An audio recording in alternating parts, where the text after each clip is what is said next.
instalment of the Pinnacle Mindset talk show, which is our mental health talk show, where we discuss various different topics and get on various different guests to come and talk about these topics. Tonight, Nick is hosting. This is me, and Robbie is joining me tonight. It's my turn to sit in the hot seat, and Robbie, as I say, will be along as well. And today we want to welcome along an amazing guest. We were just talking just off air, just very shortly. Introduce Danny Ligairi. Danny is a guy with a very, very sort of convoluted background, loads of different fingers in loads of different pies, and I'm genuinely fascinated by some of the stuff he's going to talk about today. So, Danny, welcome along tonight. Thanks so much for joining us. Good evening. Welcome. Thanks for having me. Cool. So I know we spoke just a little bit before, but if you can sort of just go into a little bit of background about yourself and just tell us a little bit about your experiences with mental health. So you take my age into consideration. My school year was the first year to do GCSEs in 1988. So you're expected to do well. It's a new course. You're looking at a guy that failed everything. Mental health collapse, I believe it was. It's like batting collapse. I was supposed to get A's, B's and C's. I got U's in main subjects because I couldn't struggle. I struggled to deal with those end of term exams, which I look back at it now and thinking the stigma around depression was, oh, you're thick. The stigma. And up to that that time, I was dealing with bullying, being one of the only coloured kids in my school. So it was coming in at all angles, expectation. But you don't think years after that it is a sign of a mental health illness, the stress, the anxiety, the depression, the spiral and what you do. And as I got better at sport, it brought me through a lot of things. So you're talking 90s, late 90s, middle 2000s. The biggest issue was the expectation and conformity to be somebody different because I was playing professional rugby or professional basketball or professional football. It was expectation that really pulled me through stuff. The fear of looking stupid, the fear of failure. Did you put that pressure on yourself, or was that imposed by other people, by standards? Extrinsically, I believe massively. I think even with today, it's worse because of the conformity. I think worse because everyone will judge you. And it was expectation. And it wasn't on myself. I massively believe I put myself in those situations because I was good at things. And I wanted to improve and I wanted to face it and do it. And the challenge was to stand up to it. But literally, I didn't fail, but I looked at it as a failure. Then suddenly you're judging yourself. Yeah. And it was, I take these things now and call it saying you turn the losses you've learned into lessons. And that's how I've managed to sort of help others outside it. But you look from life, separation, relationship crush, to being expected to deal with things because of being such a big guy. But I could win plenty of physical battles. The mental ones I just constantly lost. I have a big phrase that I always say, the most secure hands to be left in were my own. And I always do this. That's the only time I felt comfortable. So in terms of obviously 30 years ago, we often talk about stigmas around in mental health now, and we're still not quite there. But you sort of said 30 years ago, what was the stigma around mental health then? Was it talked about? How was it sort of... It was seen as some sort of diversity at the end of the day. You weren't ill. You were just thick.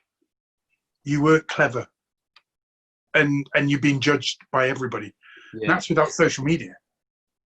And you find solace in people that you trust, and then when you're around them, they're the ones piss taking, and you just like. And then you start judging yourself and doubting yourself.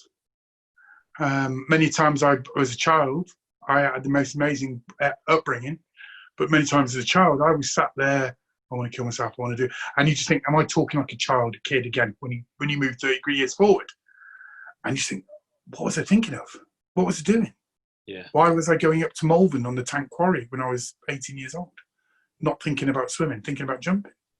And it's frightening that you have those stupid thoughts, because you see it as an easy way out. Do you still see it like that now? When you look back, do you still see it as a silly thought? That sort of... Yeah, but the silly thought gets judged. So I had to see my counsellor and my doctor this week. And the words they said was, we've reached a situation where we need a higher level of care for you. And I was just like, what? And I was just like, because I didn't want to conform with having tablets. I didn't want to conform and that. So I look back and think the pressure as a child, and I would have been a child, 17 years old, and the expectation on my shoulders of not meeting everybody else's expectations of passing exams, and it just, I look now, and this is why I work so much for kids. I get in trouble because I tell children, now ask your teacher, is that fact? Because you're creating a discussion. I'm not questioning their ability. I'm because kids fear, and that at this time is the same thing. So when I look back, I don't think it's a stupid thought. I think it was deemed to be, you're just a thick kid. You're just a thick kid. So you were saying before that your dad's ex-military. Yeah. So did you have the lifestyle where you were moving around a lot and it was quite difficult, or did you have that base in terms of? I believe had brat, or I was put up for adoption, so it was all kept secret, and I was put up for adoption, and we're still investigating all the stories now. But my English parents were just amazing. They kept it a secret. They didn't tell me my dad was in the SAS till I was 18. Okay. As you knew then, that we had big issues with terrorism on our own land. And imagine them finding out where one of the SAS's own kids live because he's all sporty. I was kept, and I was told from the age of 18 not to say anything. So I wasn't moved around. I was amazing upbringing. Just cannot. My mother, she was an amazing woman. She even ran a children's boys' home in Eastnall. My mother was even on This Is Your Life back in the 60s. Wow. So I believe the reason why I'm I believe I'm a caring person and somebody who wants to help others is because, one, because of her, because I've been adopted, and two, because I found out that my dad was in the same situation when he was in the SAS. He was sending money back to help single parent children or parents and stuff like that in Fiji. Amazing. So how did it make you feel? That's something else that obviously at 18, something else there that you're dealing with, where you've had a really challenging... There you are, those shoulders. Teenage They said, it was, one of the phrases I have is that this is why it's so big, because I've had to take a lot of weight on my shoulders as a kid. Expectation, conformity. And it is, it's still now. I don't go to the gym. I don't train with the kids. I don't train. I just inspire them to get fit and be active. But I work on their mental health, for their fear of failure, their fear of expectation, the fear of being judged by everybody out there. And that's because of my experiences. But then inside within that is my own fear of failure, my own judgment, social media, etc. Do you still have that fear? Yeah, I do. Even now, nerves, fight my own battles. I have to fight my own battles before I fight anybody else's. The biggest judgment I had about 5 weeks ago was my counsellor. She said to me, and she's a girl mate that I've known for many years, and she's involved in that industry. She said, "Are you strong enough to take on everybody else's weight at the moment?" And through the tears, I turned around and said, "Well, who else is going to help them?" And I believe that erases the stigma around that for them. But if I can have one smile, I don't care about anything else. 100%. I will get that through. And do you know what resonates with me, what you've just said there, is the fact that you almost put other people first. But at the same time, you get so much from putting a smile on their face that it helps you with your mental health. The biggest issue I have at the moment is I do so much voluntary work, and I'm keeping up my charity, trying to finish the filming off. My relationship's destroyed, and I've had all that mental health to deal with. That when I'm not busy, I spiral. If I have 2 clients and then they call them clients, but they're people I've known since I was young. They all come to me and said, "But you're Danny. You're the guy who played everything. You're the guy who taught how teachers have to be good at what they do. So why would I want to go to the gym and be judged? Why would I want to go and stand in front of a mirror and be stared at by something I don't want to look at?" So they were like, "We'll come to you." But when they cancel, then I struggle every day. Do you want to talk a little bit about that in the background and what you do to try and help people? And because obviously the listeners won't, you sort of alluded to a little bit of acting that you're doing, and we'll talk about that in a bit. But from day to day, where you talk about helping your friends and patients and clients and whatever else. I've got 6 nurses, 3 police officers, 12 overweight obese. They are morbid obese. They would be the vulnerables. Couple of young children that suffer from bullying, depression, anxiety for their weight, couple of servicemen, and people who fought their own challenges. So we've been doing that. It was just come from some sense of being a personal trainer. I'm like, I've trained the trainers, and they said, "But we get confident again." And so they nicknamed me Gok Dan, all about the confidence. So and that's what it is. The biggest confidence is because none of these people go in a gym. I've got 39 people. Not one will go in a gym. Not just because of COVID, because they feel being judged. Obese, just everything from obesity to depression, anxiety before they're going in there. One girl's a rower. She will not go near a gym. Wow. And she would not go. She was like, "I'm not going there, anywhere that. They want me to pay that, and they want me to. I can't do it. I've got to look after my mum." So she's then fearing that she's going to catch something to pass on to her mother. So and I have them, and we do activities, anything from 9 in till 7:15 at night. I make it around them. I take the mick out of David Lloyd for the DL. So Danny Ligairi, I said, for a tenner a week, you can get as many sessions as you want in with me. But if you don't make the free session, you're paying for it. And I get it. We've had 14 today, but that's 14 smiles. 100%. The tagline is, "There's no mirrors, no selfies, just smiles." Like an average Joe sort of thing. And I had the PTSD soldier in, and he travels from Birmingham to see me. He was from Birmingham before when I was living in Manchester. And I had a mental health issue with the Royal Air Force side. And they've travelled to come and see me, and they actually stay and help me with the other people. Wow. And they're finding their feet of, do you know what, they can share it. They can sit there with an overweight lad and laugh, giggling. He's doing SAQ lad is giggling because he's having fun. I've got a young lad doing the battle ropes at the age of 11. Looks like a mini Jason Leonard. But do you know what? He's smiling. He's smiling constantly. And then you've got the old ones. So the old ones are actually becoming leaders and inspiration for the young ones. But the young ones, I honestly think if there's nothing for them, it's not about the obesity, it's that judgment. They become mental health issues later on. And the nurses are amazing. 5 nurses, 2 had never even met each other, and they work in the same department. But they all knew me from 20 years, 30 years ago as a kid. They're like, "We'll go see Danny." And I never advertised. So we worked with them. I set 5-10 minutes before, 5-10 minutes at the end, give them achievable targets, sit and listen to their problems, give them the best advice I can, and try and understand that raise your fear of failure. I teach them to fear failure not to fear failure, so they can face it, so they can have the confidence to do it. And I think it's like 6 levels of mental health I'm dealing with. And as I said, when I'm not with them, then I struggle myself massively. So when you say about failure, my impression of failure is it's actually good to fail, because you learn more about yourself and you learn more how to overcome situations and become that stronger person. But people are so scared, because you alluded to like social media and impressions and walking into a gym, and you alluded to the mirror situation. My honest opinion is, if somebody's looking in front of a mirror, they're looking at a slight ripple. So they've got insecurities about themselves because they're doing that.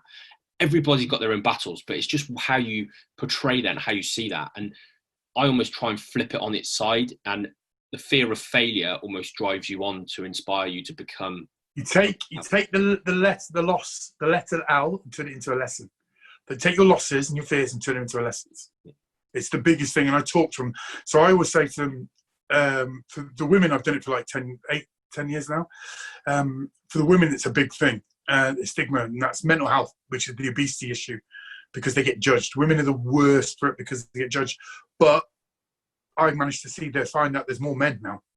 Looking good, abs, this, arms, chest day. Women didn't do that. It came from men. So I always say to them, a woman should be judged on her head and her heart, not her shape and her size. And we come out there, be motivated, be driven, be inspired. Most of all, be you. Yeah. Be yourself. And giving them, and it's a huge thing at the moment where I'm able to share my challenges and my battles with them, because they know, well, hang on, this exterior that we see is also on the same level as them. And they become my counsellors. Sharing is caring. Massively. Yeah, Massively. definitely. Yeah. And the one question I want to ask is, I think we had a show a couple of weeks ago and we were talking about bullying with a previous guest, and we sort of were chatting about actually how much it can affect people. I think obviously with your background, obviously I got bullied at school, and obviously with some of your clients, is bullying like the stem of some of the issues possibly? I honestly think so. I've written it's not an article, it's a journal, and it's called "Getting on Side, My Side." And then there's the tagline saying, because you're all about conformity, you always have to get on side with people, using a rugby term, but in life. Yeah. And then in the brackets, it's 47 years of challenges.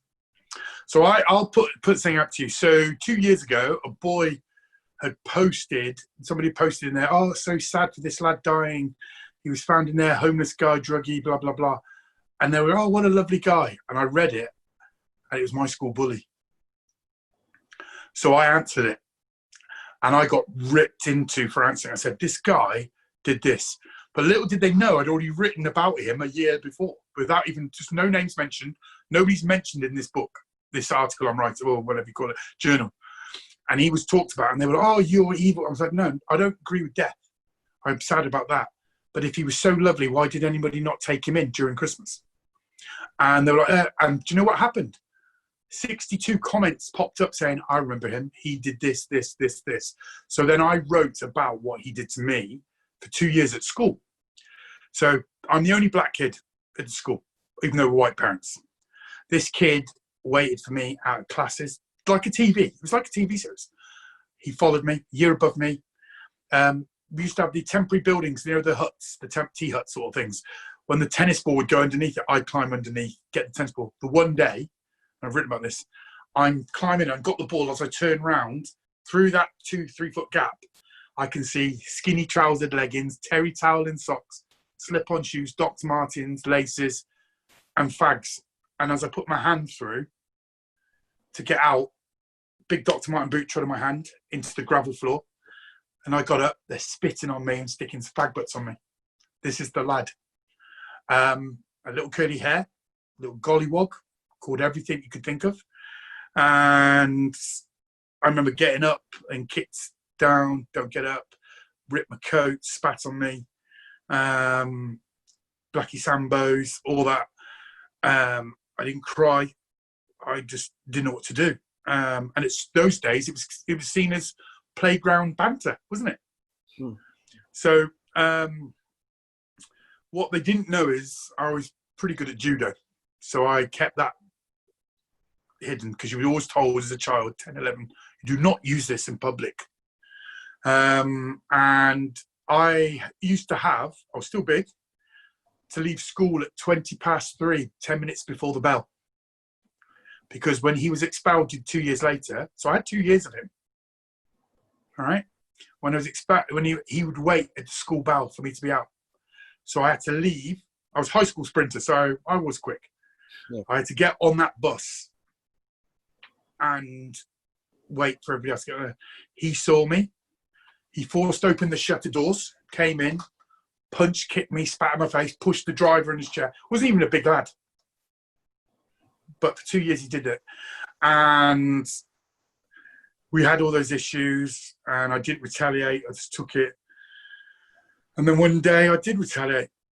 And if you can imagine the opening scene from Star Wars with Darth Vader picking up that kid by his throat, I guess he gets dragged into the headmaster's office. Me, not him. You should be more mature. You know you're not supposed. I'm like, well, what else do I do? I'm shaking. I've got fag burns, spat, bag had been stolen, boots had been nicked, constantly spat at. But I was at a good school. Just he was a bad person. So this guy died. So I wrote about all this, and those 50, 60 comments came back were all in support of me, telling people what he'd done to them. I'd created, because it was like, oh my God, Danny Badham's spoken, blah, blah, blah, blah, blah, blah, blah. And it carried on. And I said, look, death, I don't want death on anybody. But people like that, you know, where they're so angry, people were turning around and saying, whatever age it is, bullying is not acceptable. So those challenges I had to face then. Being number one at sport, I was great, but I never won anything. As in the end of year, I was the one who could have done better. Yeah. I got that certificate. I got that, and I believe that probably was part and parcel of where my mental health came from. Yeah. From bullying. Can I ask you a question? Obviously, he's now passed away, but if through everything that you've done and where you are, if hypothetically this bloke turned up to your class and said, Danny, I want to say sorry, what would you do? Probably be me and welcome him and say, I have to forgive. Not forgive. I have to just forget it, because my life's moved on. I'm a better person than that.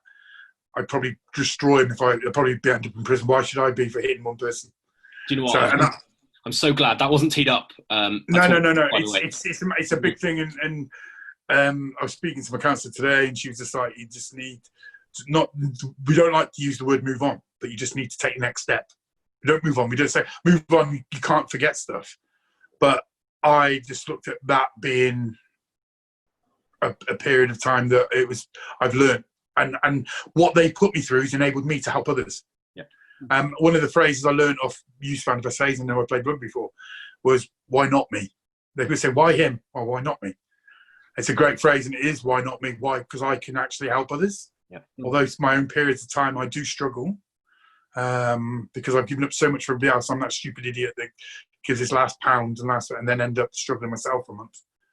Because that's the way I live. I honestly believe that's down to my caring British mothers, my adopted parents, who were amazing, caring for about everybody else first. Yeah. And I would have opened up. Two of the people that I actually got with my group are ones who got beaten up by him. They talk openly about it, but we're better than that. We're better than that individually. And as I said, though, death is not great, but why didn't anybody put a roof over his head when he needed it? If he's so great and wonderful, why did you not invite him home during that cold period of that Christmas? Yeah, 100%. And to be honest, we could talk more and more and more about situations like that. But Robbie, great question about bullying and things. And cheers, Danny, for that insight. Let's just sort of allude to a little bit more. And I know you were talking off air about your challenges and your contemplation with almost your battles against suicide and the thought of taking your own life. And I mean, can we just go into a little bit about that and how you overcome things? And you talk about the fact that you've spoken to your counsellor this week, because mental health issues are evolving all the time and they're always ongoing, and people need to realise that it's not a case of getting fixed, but it's a case of becoming in a better place so you can identify your own triggers to overcome them. So I got in trouble the other week where they were like, it's mental health week, blah, blah, blah. I said, it's not about one day or 1 week, it's about one life. And I kicked off. I said, why are you all mentioning it now? Be kind. I know the hairdresser, the makeup artist who was best friends with Caroline Flack. She's now on the watch list, as they say, because she's just why her friend had never told her. One of her best friends. When you're in acting and in the industry, you become attached to certain people, and that isn't the management or that. You become attached to people that spend 24 hours a day with you, your hair, your makeup, and this girl's just devastated. Her own life spiraled out. She's now looking for attention herself, feeling that she needs to feel good about herself, being judged, which I believe that's the stigma of mental health through social media. So, looking back on various things, so I've written something, again, like a journal, just to put it, I've called it 4 letters. But, like a fairy tale storybook, they always start off with one letter that's coloured in and that. Each letter, somewhere in my little story, spells out H-E-L-P. Help. 4 letters, but it's 4 letters that have been written during struggles. So,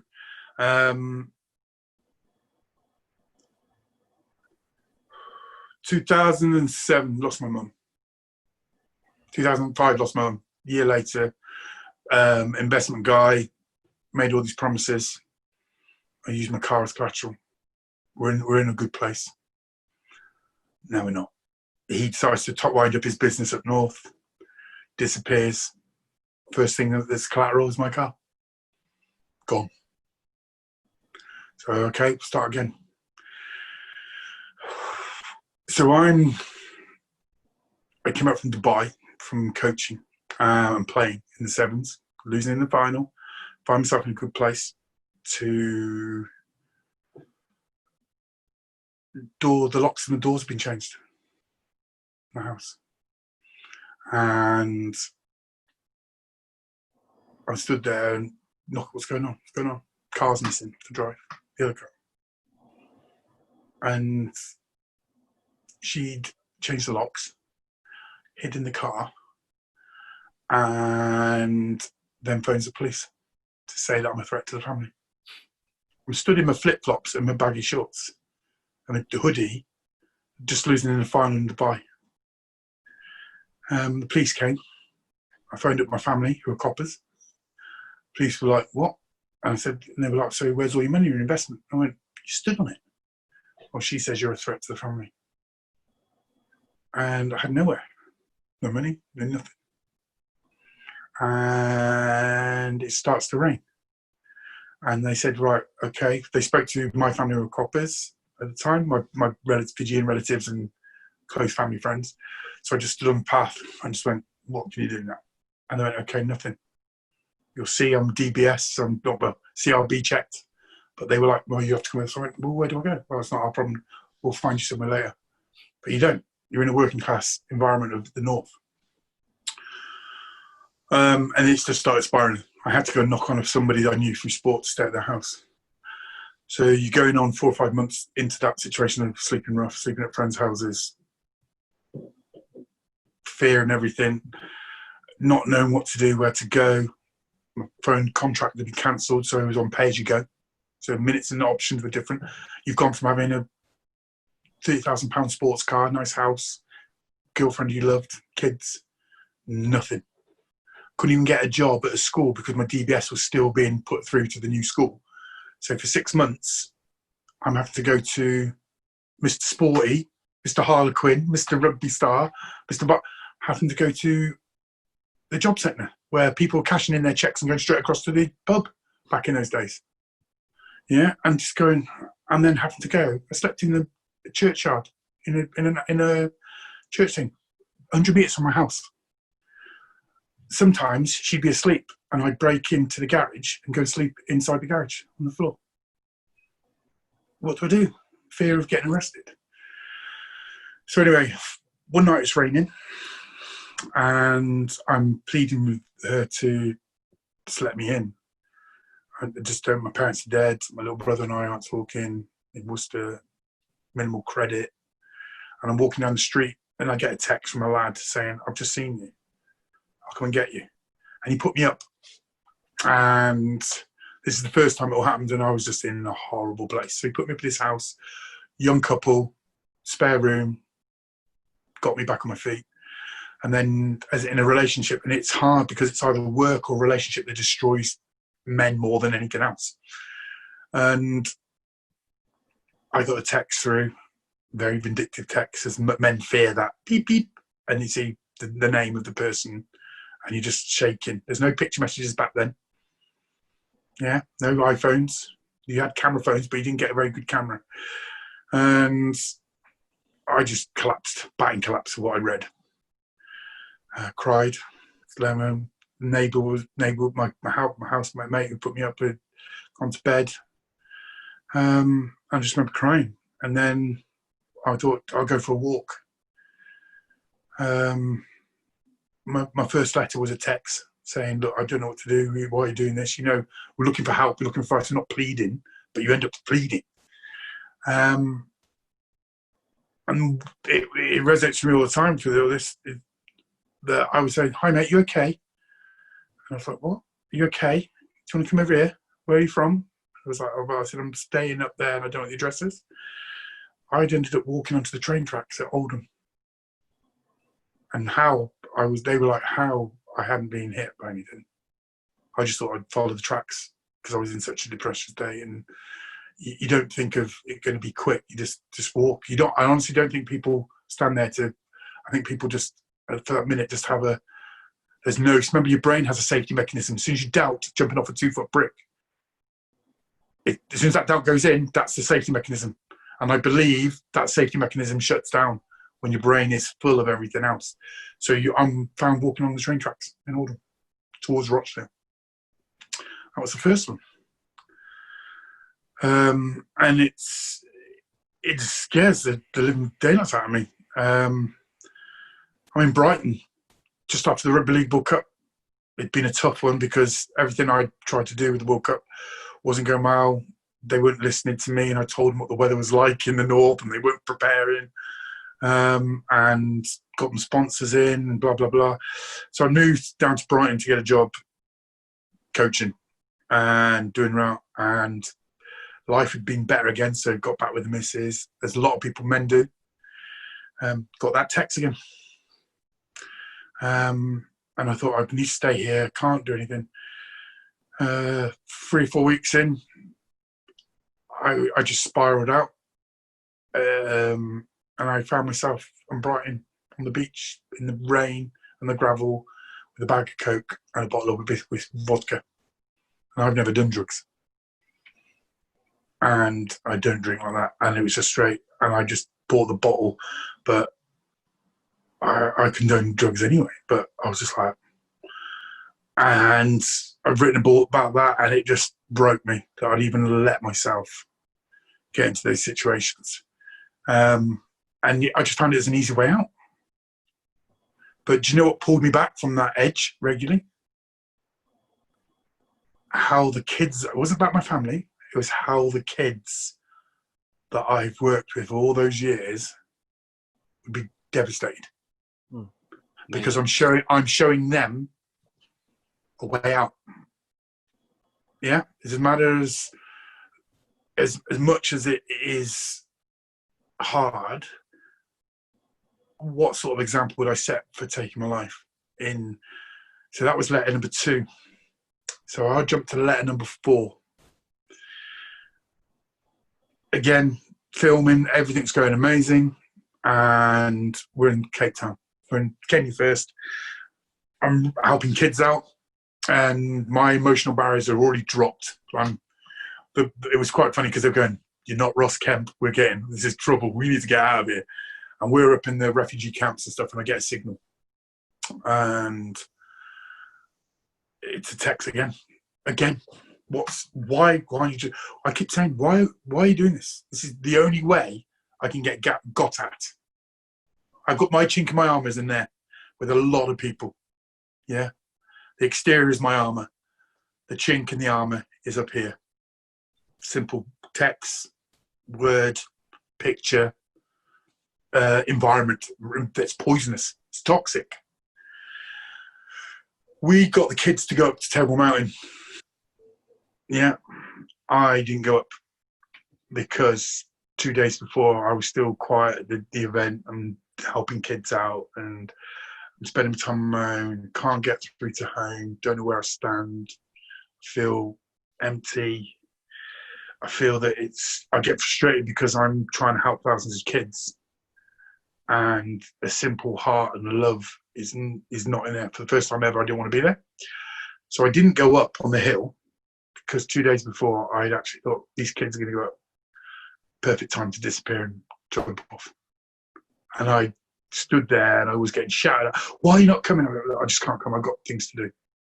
And I sat in my room in the apartment, cried, tried hard to get through, and I was nearly going to take an Uber back up to Table Mountain to go and just do it. But I could pretend I'd fallen, I could pretend I'd slipped. But my biggest fear was that I'd actually planned it all. Right, that's it, it's going to happen. And how stupid is this? My charity get a lot of recognition. Headlines, a lot of recognition. Lots of headlines. My son, be well looked after by my little brother. All that shit. I didn't think once about myself. I just thought, maybe a better place for them. And it broke me. It just broke me that I'd even confronted an issue over racism with my mate who's white and his wife's white, because she turned around and called the gardener boy in front of me. And I was like, what did you just say? And I was so on edge that I became, I was looking for conflict. But I didn't want conflict, if that makes sense, because I needed to have something else to argue or take it out on. And to this day, I haven't spoken to my mate since. He goes, why are you not talking? I said, well, your wife said boy. It's a derogatory term for a black person who's below you. And he's a man and he cuts your grass. Just call him a gardener. And his wife threatened to film you at a barbecue with the family. But his wife's mother's from Mauritius, so she's mixed. And I said, it's a bit hard coming from you. Oh, but we call them boy. I went, just. So I was just, my whole life was on edge. And that was the fourth letter. But I thought, right, I've got 4 now. And that's, we called it 4 letters. And I'm looking how to publish it and looking how it is the best way to share those moments over 19 years. And what's frightening is, those 19 years have all been with one person. And that one person had been cheated on by a long-term partner and kid's dad. And a lot of people still believe that I picked up the rebound issue and the aggression and the anger and the anxiety. And like now, she's got the house, the car, everything. I was like, oh, I'll put your stuff in storage. No, this is now during, well, I can't go anywhere. I can't go and collect it. I'm in Worcester. It's in lockdown. They're about to go back into lockdown up north anyway. So we need to get your stuff. And I'm getting constantly pecked at. And the only way I'm fighting it at the moment is doing what I'm doing with other people and talking to you. So those challenges, and it is smoke and mirrors. You look at me, yeah, nah, something's in there that still isn't right, not ready, can't have a relationship with anybody, don't want a relationship with anybody, but you do because you want to just feel loved and you want to be to talk to. But what's happened, this group I've created has been amazing because everyone has challenges. I feel like we jokingly call it Jeremy Kyle, it's green room, because everyone's got problems and I'm not Jezza, I'm better than Jezza. But it's, but there's more teeth in the people we talk to. But no, it's my place. It's my place of being helped because they talk to me. One of my girls, I said to her, right, let's get aggressive, let's have a bit of fun. She broke down and I thought, what's going on? And she was sexually abused by her husband regularly. And I was like, I just thought she was struggling with her weight. And again, I'm looking at shape. We're going to get active. We're going to be passionate. We're going to be confident in what we do. And again, I learned something else. And she gave me a massive hug and kiss. She said, no man would cuddle me like you've cuddled me. Thank you. So, and I've known them since they were 12 when they came to school. They're the big lad who, Alan, who I've got, was 27 stone when he met me 5 weeks ago. He's now 25 stone, lost 6 inches off his belly, 2 inches off his neck. And the confidence to do and be active, to fight this fear of being judged, to fight COVID, to fight blood pressure. His sisters are the young ones who've got skinny bums. Then they call them my toffee apple twins because they're twins, because they look like toffee apples. And it's hilarious, and they love it, and they giggle. And I said, but it's me. And they went, and I cuddled them, and they went, no man could put their arms around me. Thank you for everything. I did the group tonight. But that's what helps me. 100%. Do you know what? If we've been going on a little bit now, and I sort of said that we wouldn't take much more than 40 minutes, and we're just over that. Sorry. No, it's not your fault. No, don't say sorry, because both of us are just absolutely gripped, and I hope the listeners listening to this and watching this back are gripped as well. And Danny, we could talk to you forever, but just before we do sort of wrap things up, yeah. I'm just intrigued to know. Obviously, you've alluded to some coping strategies about how you deal with things and writing things down. Can you just talk a little bit about any advice you've got for other people? I know you've alluded to some of the acting that you've got going on as well. And I don't know if you can sort of give us any spoilers about some of the bits and pieces you've got in that world, but just give people advice about if they're suffering, if you've got the kids at school that are suffering the bullying, if you've got people that are contemplating sort of their expectations because they're the sportsman and not necessarily so successful academia wise. Just any advice for any of these people all going up through their lives, really up to the point. The biggest fear is conformity. There's no bullying without conformity. There's no anxiety without conformity. No depression. You are expected. You're seen as lower. You're seen as weak. You fear a lot. So the be fearless thing is all about them to stand tall, to feel that nobody's going to bring death. We're not in a country that can bring death. We're a country that allows people to contemplate it, because the judgment we get on us is massively to do with how we look for other people. We look, we behave, we're rich, we're poor, we're black, we're white. We get judged so badly in our country that we fear we're not. A lot of these, when you see a lot of the brothers, as they say, taking their lives, it's down to conformity. It's that fear of failure, massively. So I try to say, look, we've got to walk tall. We've really got to walk tall. Don't fear it. Trust me, it will not. The only thing that will beat ourselves is ourselves. They can't. You need to eradicate any negativity around you. You sit there and say, could be my best mate for years, but he might say something because they have something to say about you, and you fear that massively. That is a big trigger switch to me. So I massively believe that you've got to eradicate any negativity around you. You've got to take it away, and you've got to keep going forward. The first principle of most sports is go forward, and you have to walk forward. You have to walk. 4 down 7, stand up 8. That's how it is. And you've got to look at that in life. 4 down 7 times. You know, one of the biggest phrases is, I can fall down on my back, but I know how to get up. I can do the simple things 150% better. And that is get up off the floor and go again. That's how I've been doing it. I've been there. So I know, as I said to you, the best people to pull you out of the shadows and the darkness is yourself, with people who have been there.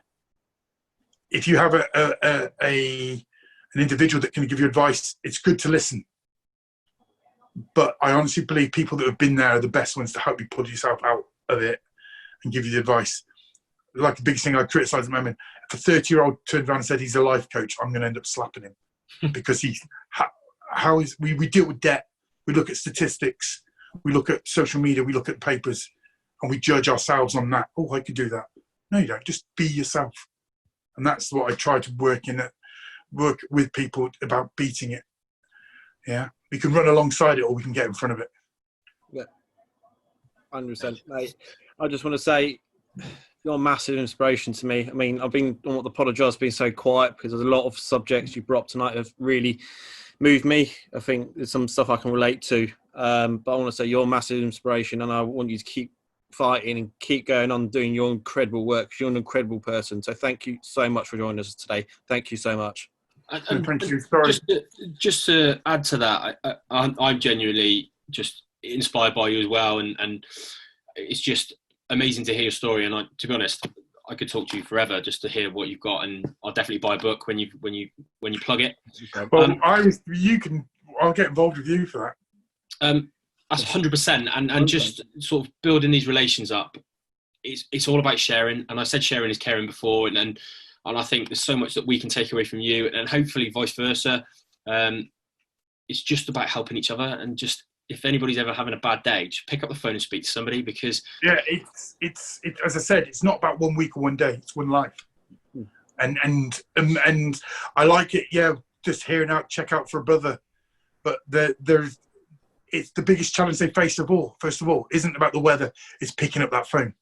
So the accessibility has to be increased, and I believe we're only aware of it now, more of it now, because of social media. Because it's also the threat. Social media produces a threat. That it's good and it's very bad. Remember when it first came out, how many divorces were there? The conformity. If you've got a different age group family, it's conformity. But social media is a threat. 100%. 100%. Danny, you're a legend. Thank you so much. We'll definitely get you on in the future, because we didn't even get a chance to speak about some of the projects you've got going on. But I know we sort of spoke off air about some of the ideas that you've got, and we'll definitely get you on when things start happening with that to plug. And any way we can help you, then please get in touch. I think there's a big way for this, and social media is the threat, but it also can cure, like we said, just one. If we can help just one, 100%. It's the most important thing. We never judge it. I always say, never judge it on the amount of people that follow you or turn up to training. Judge it on an individual's progression, and that's the story. And it's a big thing with me. And people say, "Do you do a boot camp?" Well, I'm not going to be able to help one person, am I? It's just that. So I just do stuff so I can give each individual something that's going to take away and go, I just did this today. And that's the first beat value. Yeah, definitely. Fantastic. Ladies and gents, I hope you enjoyed that show. I mean, I'll listen to that back, and probably again and again and again. And Danny, I'm really looking forward to speaking to you again in the future. Thanks so much. Robbie, as always, great to see you. Danny, once again, thank you so much. You've been listening to the Pinnacle Mindset Talk Show, and we will see you again in the future. Thanks again. Goodbye for now. Bye.